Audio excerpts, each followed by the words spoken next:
देखिए, electric field intensity due two point charge, एक point charge है, सपोज कीजिए Q एक पॉइंट चार्ज है प्लस Q, यहाँ से R सेपरेशन पर पर्टिकुलर पॉइंट P है, इस पर्टिकुलर पॉइंट P पर इलेक्ट्रिक फील्ड इंटेंसिटी कितना होगा ये हमें फाइंड आउट करना है। तो क्या करेंगे, ये प्लस Q है, पॉजिटिव चार्ज है, electric field intensity radially outward होगा, ये हमने मान लिया E। इलेक्ट्रिक फील्ड का वैल्यू कितना होगा, E equals to 1/4 pi epsilon naught Q upon R square, ये मैग्नीट्यूड के फॉर्म में हो गया। सेम इलेक्ट्रिक फील्ड इंटेंसिटी को अगर वेक्टर के फॉर्म में लिखना है तो क्या करना पड़ेगा, E equals to 1/4 pi epsilon naught Q upon R square, vector के फॉर्म में हमने दिया। यहाँ भी हमें क्या करना पड़ेगा, R कैप, टू फॉर्म में। तीसरे फॉर्म में भी आप लिख सकते हैं, आप यूनिट वेक्टर के बारे में पढ़ चुके हैं 11th। यूनिट वेक्टर, अगर कोई वेक्टर E है, वेक्टर R ले लीजिए, वेक्टर R है, इसका हमें यूनिट वेक्टर लिखना है तो क्या करते हैं, इसको रिप्रेजेंट करेंगे R कैप से यूनिट वेक्टर के लिए। R कैप का जो वैल्यू होता है particular vector divided by particular vector का मैग्नीट्यूड, या वेक्टर R अपॉन R भी लिख सकते हैं यूनिट वेक्टर के लिए। Clear.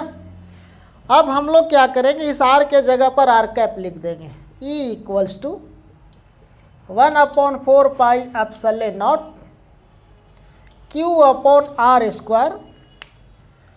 R cap unit vector of R के जगह पर क्या लिख दें, वेक्टर R अपॉन R। अब ये दोनों मिलकर के क्या हो जाएगा, R raise to the power 3 आ जाएगा। तो इस फॉर्म में भी आप लिख सकते हो, this equals to 1/4 pi epsilon naught Q upon R cube, और ये वेक्टर R। तीनों फॉर्मूले का हमें ज़रूरत पड़ेगा 1 बाई 1। अब हम लोग सेकेंड एग्जाम्पल डिस्कस करते हैं। हाँ, नेक्स्ट वन देखिए, electric field intensity due to multiple charges हम लोग फाइंड आउट करेंगे। बाई एक्सिस सपोज कर लीजिए, ये एक्स एक्सिस सपोज कर लीजिए, एक्स एक्सिस। अब सपोज कीजिए कि एक चार्ज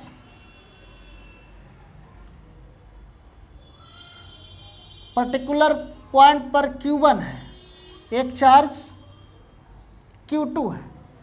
ये Q1 चार्ज का पोजीशन वेक्टर ओरिजिन से R1 है, Q2 चार्ज का पोजीशन वेक्टर R2 है। अब हमें एक पर्टिकुलर पॉइंट P पर इलेक्ट्रिक फील्ड इंटेंसिटी का वैल्यू फाइंड आउट करना है, P पॉइंट पर। तो ये हम लोग देखेंगे कि इससे P पॉइंट का डिस्टेंस जो हो गया, मान लीजिए कि R P1 ले लीजिए, P1, तो प्लस Q1 के कारण इलेक्ट्रिक फील्ड इंटेंसिटी हो जाएगा E P1 कह लीजिए। सेकेंड चार्ज Q2 है, प्लस Q2, जिसके कारण इलेक्ट्रिक फील्ड इंटेंसिटी जो हो जाएगा रेडियली आउटवर्ड, इसको कह लीजिए E P2 कह लीजिए, E P2। क्लियर है। ये P पॉइंट का पोजीशन वेक्टर मान लीजिए R है, वेक्टर R। अब हमें पैरेललोग्राम लॉ वेक्टर एडिशन हम लोग पढ़े हैं, यहाँ पैरेललोग्राम बना दीजिए, तो रिजल्टेंट इंटेंसिटी हो जाएगा E। अब E का वैल्यू कितना हो जाएगा, vector E equals to E P1 और plus E P2। Electric field intensity due to charge Q1 plus electric field intensity due to charge Q2। अब E equals to E P1 का value कितना हो जाएगा, separate में अगर हम लोग देखें E P1, इसका वैल्यू 1/4 एप्सिलॉन नॉट Q1 के कारण सोर्स चार्ज हो गया यहाँ Q1, तो Q1/R P1 का होल स्क्वायर और R P1 का कैप वेक्टर के फॉर्म में। सिमिलरली Q2 के कारण P पॉइंट पर इलेक्ट्रिक फील्ड इंटेंसिटी हो जाएगा EP2 equals to 1/4 epsilon not Q2/R P2 का whole square R P2 cap. अब ये दोनों वैल्यू EP1 और EP2 का वैल्यू यहाँ पर पुट कर देंगे। 1/4 एप्सिलॉन नॉट कॉमन ले लीजिए, ये दोनों से ऐड करने के बाद Q1/R P1 का whole square R P1 cap plus Q2/R P2 का whole square R P2 cap. इसी प्रकार से अगर n नंबर ऑफ चार्जेज होगा, n नंबर ऑफ चार्जेस के लिए हम लोग जनरलाइज फॉर्म में लिख सकते हैं E equals to for n number of charges E equals to 1/4 epsilon naught Q1/R P1 का whole square R P1 cap plus Q2/R P2 का whole square R P2 cap plus n number of charges के लिए Qn/R R Pn का whole square R Pn cap. ये हो जाएगा हमारा general form में। ये आ गया electric field intensity due to multiple charges. जिस प्रकार से हम लोग फाइंड आउट किए थे electric field force due to multiple charges, same उसी प्रकार से electric field intensity due to multiple charges. Electric field intensity भी क्या हो गया, वेक्टर क्वांटिटी, पर्टिकुलर डायरेक्शन में होगा। पॉइंट चार्जेस के लिए एक जो आता है कि डायरेक्टली प्रोपोर्शनल टू 1/R²। यहाँ पर भी मल्टीपल चार्जेस के लिए भी क्या आ जाएगा, E directly proportional to 1/R²। दोनों के केस में क्या हो जाएगा, सेम वैल्यू आ जाएगा। तो एक ग्राफ इससे रिलेटेड बनाने के लिए आता है, एक ग्राफ आता है वो बता दे रहा हूँ कि ड्रॉ करना electric field due to electric field intensity का डिस्टेंस के रेस्पेक्ट में, सेपरेशन के रेस्पेक्ट में पर्टिकुलर पॉइंट पर कितना होगा। एक्स बाई एक्सिस पर आप इलेक्ट्रिक फील्ड रख दीजिए, एक्स एक्सिस पर R का वैल्यू रख दीजिए। E directly proportional to R² है। इट मीन्स जिस प्रकार से बाई इक्वल्स टू 1/x² का ग्राफ ड्रॉ करते हैं मैथमेटिक्स में, सेम उसी प्रकार से E directly proportional to 1/R² का ग्राफ ड्रॉ करेंगे। ये दोनों केस क्या इन्वर्सली प्रोपोर्शनल है। E directly proportional to 1/R²। It means जब R का वैल्यू इंक्रीज होगा, जैसे जैसे सपोज कीजिए, थोड़ा और डिस्कस कर लेता हूँ कन्फ्यूजन नहीं हो। E directly proportional to 1/R²। It means ये सोर्स चार्ज अगर Q है तो सोर्स चार्ज से R का वैल्यू जितना ज़्यादा अवे होगा, R का वैल्यू बढ़ेगा तो इलेक्ट्रिक फील्ड इंटेंसिटी का वैल्यू क्या होगा, डिक्रीज होगा। इन्वर्सली प्रोपोर्शनल है। सोर्स चार्ज से जितने ज़्यादा डिस्टेंस पर हम लोग जाएंगे, इलेक्ट्रिक फील्ड इंटेंसिटी क्या होगा, डिक्रीज होना शुरू हो जाएगा। सोर्स चार्ज के जितना क्लोज होगा, इलेक्ट्रिक फील्ड इंटेंसिटी का वैल्यू कितना होगा, उतना ही ज़्यादा होगा। तो एक नंबर में ये क्वेश्चन आ जाते हैं। E directly proportional to 1/R² का अगर ग्राफ बनाना है, एक्स एक्सिस पर आप E बाई एक्सिस पर ले लीजिए, एक्स एक्सिस पर आप R ले लीजिए, तो इसका जो वैल्यू हो जाएगा कुछ इस प्रकार से हो जाएगा। ठीक है, दोनों बता देता हूँ। अगर आप देखो E directly proportional to 1/R और E directly proportional to 1/R², दोनों का अगर हमें ग्राफ ड्रॉ करना है, तो ये जो वैल्यू है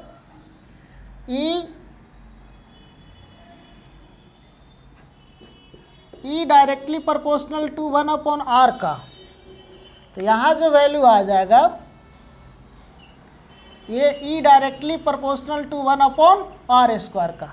इट मीन्स जब 1/r है तो ये वैल्यू उतने ज़्यादा तेज़ी से नहीं डिक्रीज होगा, लेकिन 1/r² है तो ये वैल्यू काफ़ी तेज़ी से नीचे की तरफ जाएगा। ये दोनों में अंतर ये है, तो एक ग्राफ ही आ जाता है इलेक्ट्रिक फील्ड इंटेंसिटी से रिलेटेड।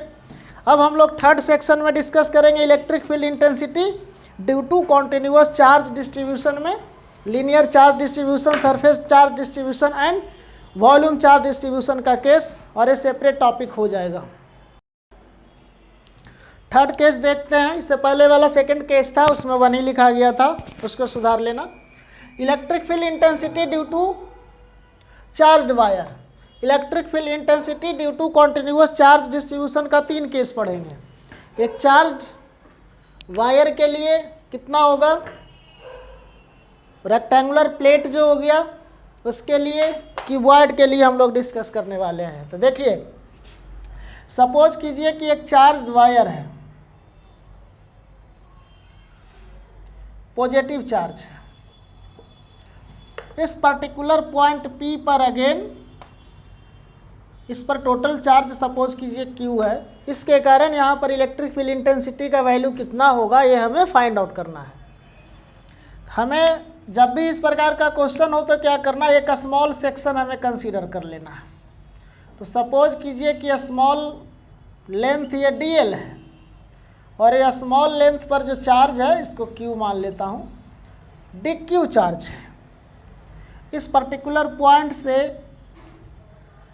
अब ये जो dq हो गया पॉइंट चार्ज हो गया, dq को क्या हमने कंसीडर कर लिया, ये लीनियर चार्ज डिस्ट्रीब्यूशन से एक स्मॉल सेक्शन को कंसीडर कर लिया हमने इसे पॉइंट चार्ज। ये जो सेपरेशन है सपोज कर लीजिए कि ये 1p है, 1p है, या r सेपरेशन ले लीजिए, कोई बात नहीं, r ले लीजिए। अब इस पॉइंट चार्ज के कारण P पर जो इलेक्ट्रिक फील्ड इंटेंसिटी का वैल्यू होगा रेडियली आउटवर्ड होगा, इसको हमने E बोल दिया। क्लियर है? या आप चाहें तो P1 भी इसको कर सकते हैं, P1 कर लीजिए। सेकेंड जो स्ट्रिप ले लेंगे इसके एंड में, इसको आप कर लीजिए R, P2 मान लीजिए, P2। अब इस P2 के कारण इलेक्ट्रिक फील्ड इंटेंसिटी का जो वैल्यू होगा ये भी रेडियली आउटवर्ड होगा। सपोज कर लीजिए E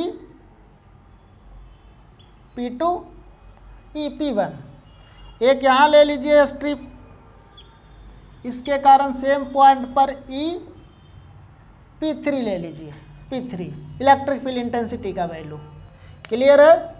अब हमें क्या करना है, नेट इलेक्ट्रिक फील्ड के लिए E equals to net electric field E, simple क्या करना है, एक मिडिल सेक्शन में एक हमने पॉइंट चार्ज कंसीडर कर लिया, पॉइंट चार्ज के कारण पर्टिकुलर पॉइंट P पर इलेक्ट्रिक फील्ड इंटेंसिटी का वैल्यू मुझे मालूम है कि एक पॉइंट चार्ज अगर Q है, R सेपरेशन पर इलेक्ट्रिक फील्ड इंटेंसिटी का वैल्यू अगर हमें फाइंड आउट करना होता है तो E equals to 1/4 pi epsilon naught Q/r² r cap, ये होता है। सेम उसी प्रकार से एक स्मॉल सेक्शन को हमने क्या किया, ये point charge linear charge distribution से हमने एक पॉइंट चार्ज बना लिया।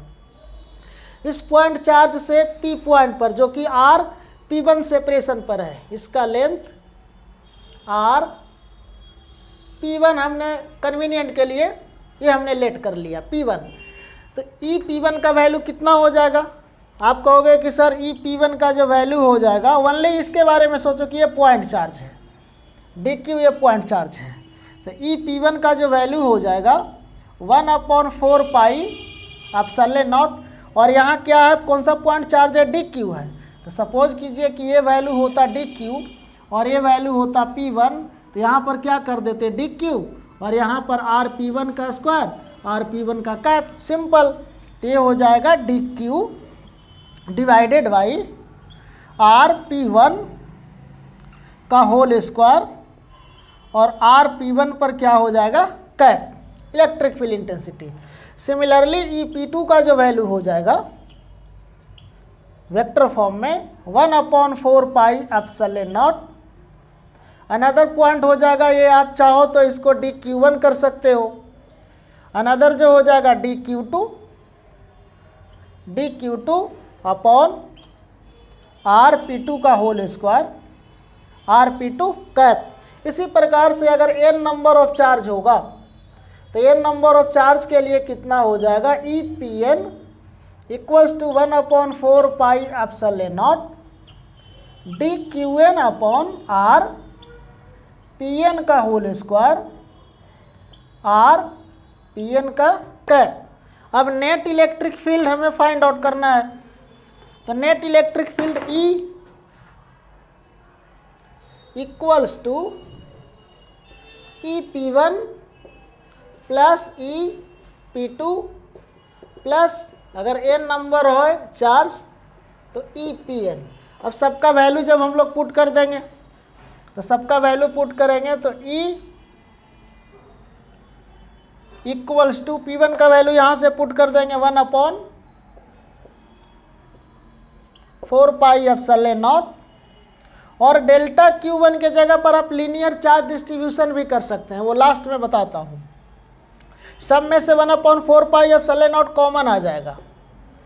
अब ये जो बच जाएगा dq1 अपॉन rp1 का होल स्क्वायर प्लस मैग्नीट्यूड के फॉर्म में लिख देता हूँ,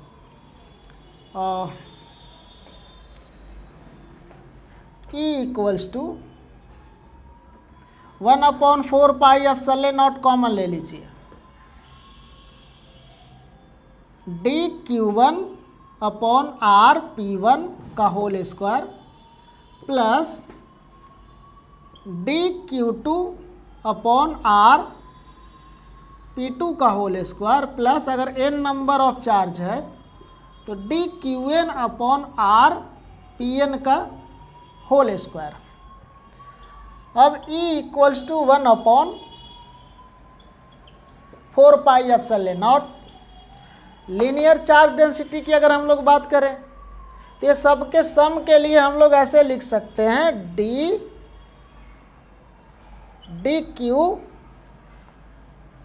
dqn कर दीजिए, dqn अपॉन rpn का होल स्क्वायर, और इसको क्या करेंगे, इंटीग्रेट कर देंगे n equals to 1 to n तक। अब देखिए जब n का वैल्यू 1 पुट करेंगे तो dq1 अपॉन rp1 का होल स्क्वायर, n का वैल्यू 2 पुट करेंगे तो dq2 अपॉन rp2 का होल स्क्वायर। इसी प्रकार से n नंबर के लिए आ गया। अब dqn लीनियर चार्ज डेंसिटी के लिए, तो लीनियर चार्ज डेंसिटी का इसका वैल्यू कितना हो जाएगा, अगेन 1/4 पाई एप्सिलॉन नॉट को k में बोल दिया, dqn के जगह पर लीनियर चार्ज डेंसिटी पढ़ चुके हैं, linear charge density lambda equals to dq/dl होता है ना, dq/dl, तो dq equals to lambda dl, तो इसके जगह पर क्या आप पुट कर सकते हो, और lambda into dl upon rpn dln भी आप कर सकते हो, rpn का होल स्क्वायर dln ही कर दो। ये वैल्यू आ जाएगा हमारा electric field intensity due to linear charge distribution. Same simple vector के फॉर्म में अगर आप लिखना चाहो तो यहाँ पर ये दे सकते हो rpn का कैप ओनली। क्लियर है? फिर से एक बार देख लीजिए, इलेक्ट्रिक फील्ड इंटेंसिटी अगर हमें फाइंड आउट करना है लीनियर चार्ज डिस्ट्रीब्यूशन के लिए तो वैल्यू जो आ जाएगा स्मॉल सेक्शन के लिए E equals to 1/4 pi epsilon naught lambda into dl upon rpn का होल स्क्वायर rpn ये कैप, बस कंप्लीट। इतना याद रखना है, इंटीग्रेट कर देंगे, n का डिफरेंट वैल्यू पुट करेंगे हम लोग तो p1 का स्क्वायर p2 का स्क्वायर ये हो जाएगा। Second one electric field intensity due to, इसी में हो जाएगा second, electric field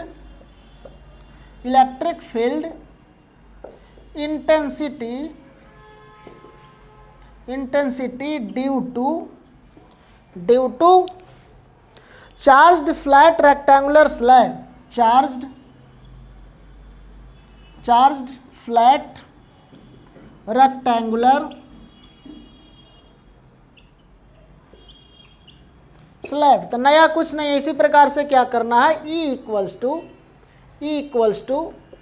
1/4 pi epsilon naught, integration के फॉर्म में आप सरफेस चार्ज डेंसिटी ले लेंगे। तो सरफेस चार्ज डेंसिटी सिग्मा और ds इसके जगह चेंज कर देंगे, rp ये सेम रहेगा rpn का स्क्वायर, rpn पर कैप, कंप्लीटेड।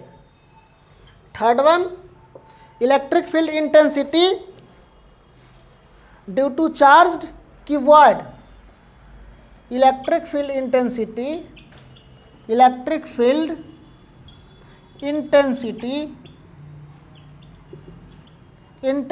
ड्यू टू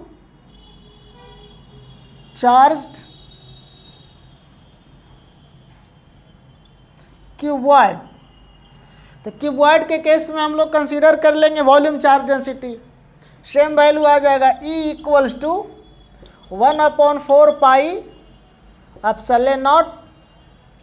इसके सब्सक्रिप्ट में आप सरफेस के लिए S दे सकते हो, इसके सब्सक्रिप्ट में लीनियर के लिए L दे सकते हो, इसके सब्सक्रिप्ट में वॉल्यूम के लिए भी दे सकते हो।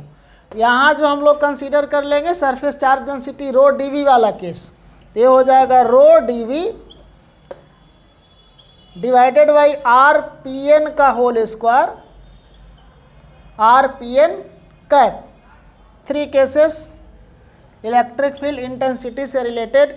इससे रिलेटेड कुछ जब नोमेरिकल करोगे बेटर वे में आपको और कन्फ्यूजन दूर हो जाएगा, इसमें कोई ज़्यादा कन्फ्यूजन वाली बात है नहीं, आसानी से कवर हो जाएगा। नेक्स्ट टॉपिक जो हम लोग डिस्कस करने वाले हैं, इलेक्ट्रिक फील्ड लाइंस। अब आगे के जितने भी टॉपिक्स हैं कंपैरेटिवली ज़्यादा ईजी हैं, इलेक्ट्रिक फील्ड लाइंस का डिस्कस करेंगे।